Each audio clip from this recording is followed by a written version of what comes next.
Assalamu alaikum wa rahmatullahi wa barakatuh. Welcome to another video. I think y'all already know because it is basically summertime. It's really hot here. It's like 110 degrees Fahrenheit. It's hot. So making a video in the daytime is 100% out of the question. So please get used to the nighttime vlogs. Alright, so like I said, I'm going to try to make some videos. I try to get some videos in when I am not as busy. I switched to sales instead of rentals. Rentals have you running around a lot. Sales, they take a little bit more time, so, and I can work from home a lot, so that's I can get back to making some more content for you all. So this video is about the intentions, ya Allah, cat scared me, la ilaha illallah. Anyway, intentions, how they change. Intentions change. Shaitan will trick you on your hijrah, and your intentions will change if you are not careful. And what I mean by that is, and I even have to check my own self. I've been tried with that, with doing real estate, and had to remind myself, like, no, it's not this. You want to seek your provisions, yes, but you're not going to make this about money. The shaitan starts to trick you and fool you and whisper things to you. People think that if they don't make a certain amount, then they'll have to leave and go home, which is insane. If Allah brought you here in the first place, and your intention is for Him, that He promised you you're going to have your provisions, and you didn't come here for money, even though making money is a part of your livelihood and your provisions, but that's up to Allah. So if a person sets out to work or hustle or whatever they're doing, business, and they don't get the amount that they think they should get, the shaitan tricks them. And they start making plans to go home instead of being patient, sacrificing, maybe downsizing, scaling back on their spending and their lifestyle. And shaitan tricks them, and then they leave. The intention changes. It now became about money instead of hijrah. Right? Hijrah is worship. So your dependence is on Allah, and Allah does what He wills. He gives the provisions how He wills, fast or slow, in abundance or small amounts. And that's what the slave has to be content with that, and roll with the punches when it comes to it. Not dive into the haram by taking credit cards and supplements and loans and all kinds of stuff, because I need to keep up a lifestyle, and I refuse to accept the fact that I can't live the way that I'm used to living. I don't want to be uncomfortable. Where's the sacrifice in that? So yeah, people's intentions change. And I want to tell you a story. I remember Sheikh Saleh Fawzan, Hafidhullah, mentioned the importance of the intentions, and that he would like that it was a scholar whose specialty was fiqh and intention, just teaching about the intention. And I agree. It's tricky. Shaitan will trick you. SubhanAllah. You have to be very careful, so that you don't change your intention in the middle of doing an act of worship due to perceived inconvenience. So anyway, I'm gonna share with you a narration. Some of you may be familiar with it. And of course, Muhammad Sallallahu Alaihi Wasallam told the companions about this particular story from the sons of Bani Israel. He's from the sons of Bani Israel. And there was some shirk. There was a tree being worshipped in his town, right in front of his house, or not too far from his house. And he went out one day to chop it down. And Shaitan, of course, came in the form of a man, and he asked him, "Where are you going?" He said, "I'm going to go chop down this tree for Allah. It's worship besides Allah." So Shaitan told him, "If I give you a dinar every day, I'll find it under your bed or under your pillow. Will you not chop down the tree?" The man said, "Yes, I agree. I won't chop it down if I find a dinar every day." So he didn't chop it down. He found a dinar every day until one day he woke up. He didn't find the dinar under his pillow. So he went out to chop down the tree. But his intention changed. It was no longer for Allah. It was because he didn't get the dinar.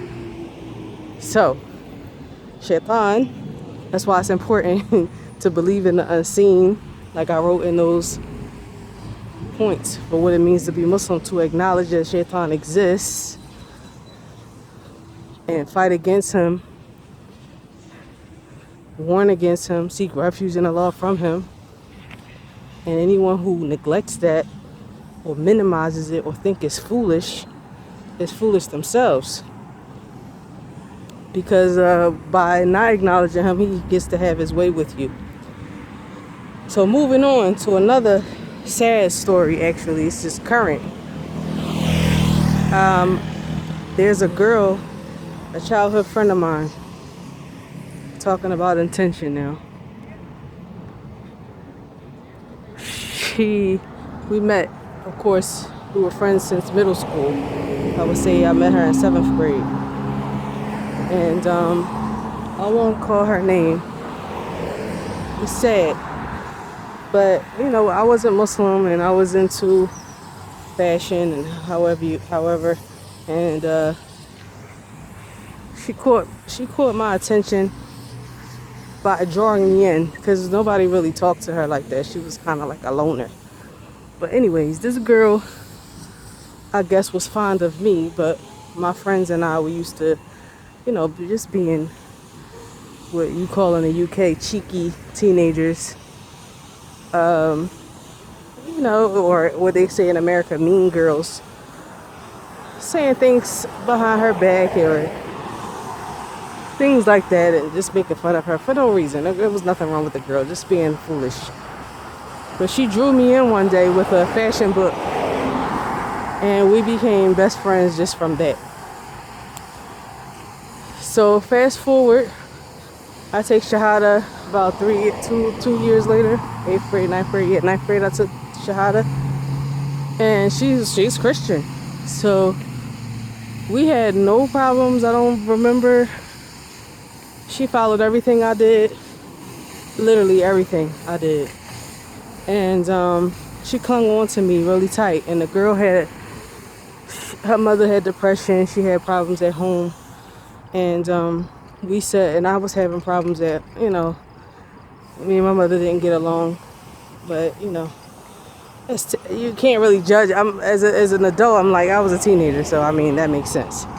You don't get along with your parents. That's what it is. So her and I had this plan to move together once we turn 18 and all this stuff. These details are important for the next thing I'm about to say. For the later on in the story. So I become Muslim. That throws a wrench in the plan. We're always she's always challenging me and comparing Christianity to Islam, and I didn't used to really pay her any mind. I'm like, whatever. I don't want to talk about religion with you, girl. But we still stuck together because You know, I was a new Muslim. She's my childhood friend, whatever. No big deal. I don't really understand you're supposed to leave the non-Muslims alone, abandon them, their influence on you, or I don't understand that yet. So I get married a year and a half after I become Muslim. I became Muslim almost 2 years after I got married. At 16, almost 17 years old. So I I got married. Yeah, I got married. So she was like devastated. She said, "Well, what happened to our plan?" I was like, "What do you mean?" She said, "We were supposed to move together." I didn't know this girl was serious, like that serious, about the plan. I'm like, okay, well, I mean, I got married and, you know, I have my own situation now. I'm trying to leave home and all this kind of stuff. Like, no, that's not gonna work. We're not moving together anywhere. So this girl goes to Jumu'ah with my then husband and I. We had only been married maybe like 2 months. And I thought that was interesting because, mind you, she's always fighting me and comparing religions and all this kind of stuff. She goes to Jumu'ah with us. She asked to go. Or maybe I invited her. I can't remember how it went. After Jumu'ah, we're in the car waiting for her. She's inside still. My ex-husband's like, "Where is she?" I said, "I don't know." She comes out. I was like, "Where were you?" She said, "I was in there, taking my thing." I said, "Taking your thing? You took Shahada?" She was like, "Yeah." I was like, "What?" And we both looked at each other and was like, "Okay." I mean, I'm like, "Oh, alhamdulillah." He was like, "Do you know what you just did? Do you understand what you just did? You sure you want to be Muslim?" Because that was so random. The girl never expressed any interest in Islam at all. So at that time, of course, I'm naive. I was so happy. I was like, "Oh, alhamdulillah, she's Muslim now. That's wonderful. Great. Excellent." So now I don't have to cut her off. Oh, I think that's what probably made her do it. Because I told her I couldn't talk to her anymore. My ex-husband was like, "She's not Muslim. Can't talk to her," or whatever. That's probably what led up to it. She was like, "Okay, I can't lose this girl. It's my only friend." Blah, blah, blah. This child, this girl, immediately got married to somebody, to a brother. Because our first children are like a month apart, so I know she got married right away. And it just dawned on me.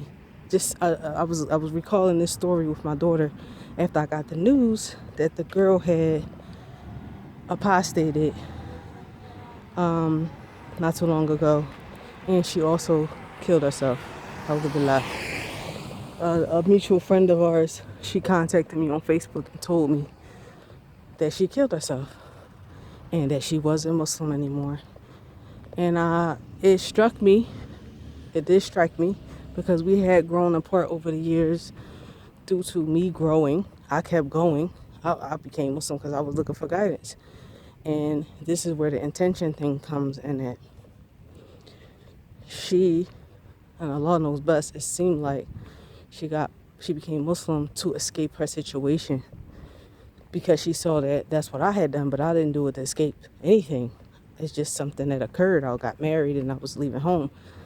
But she did it, it seems like, because the girl never would take classes. I think she would listen to a lecture here and there.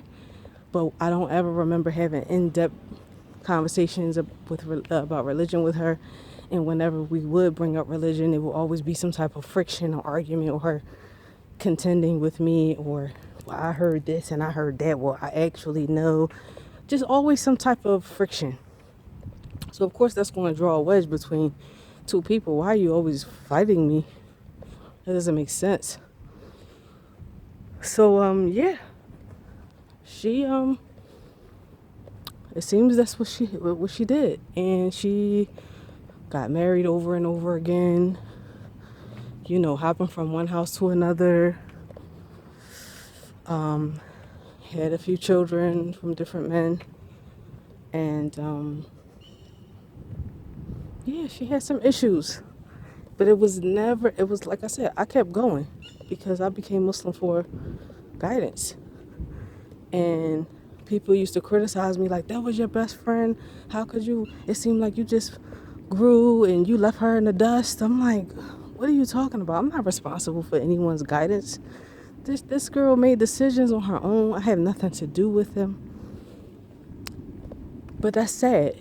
You know, it's truly sad that happened. But I'm not surprised when the sister told me what happened to her. I said, I'm not surprised. Why? Because she suffered from depression. So did her mother. That's why she wanted to run away. And secondly, when I came back from Saudi in 2013, you know, I talked to her and she had doubts. She had doubts, and the Muslim had caused her some doubts. The Muslim who was still practicing and covered caused her doubts. Said to her, how do you even know Allah exists? How do you even know any of this is real? Maybe that sister was going through something. She voiced it, but it struck that person and sent her on a spiral. And no matter what I told her, no matter how much proof I was giving her and logic, according to the religion that I gave her, she was like, I don't know. But when you don't come in a religion seeking knowledge and seeking guidance, and you're just floating around and you had another intention, faith was never something that you were looking for in the first place. May Allah protect us from that. And I'll end with this. A dear sister of mine told me years ago, because I was very, like I said, very, very naive.